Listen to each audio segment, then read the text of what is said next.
嗱，王家衛嘅形象崩塌咧、崩盤咧，起點就係古二就不滿劇組壓榨員工而決定爆料。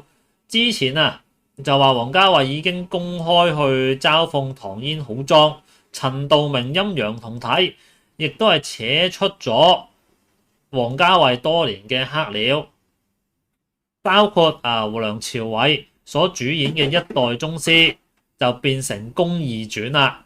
然後啦，張智霖苦練10年嘅詠春，淨係上鏡10秒。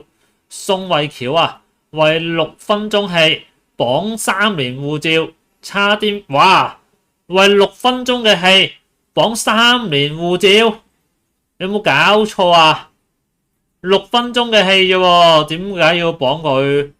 點解要綁佢3年護照啊？我真係唔明喎。目前大陸平台就開始封禁相關嘅錄音同截圖啦。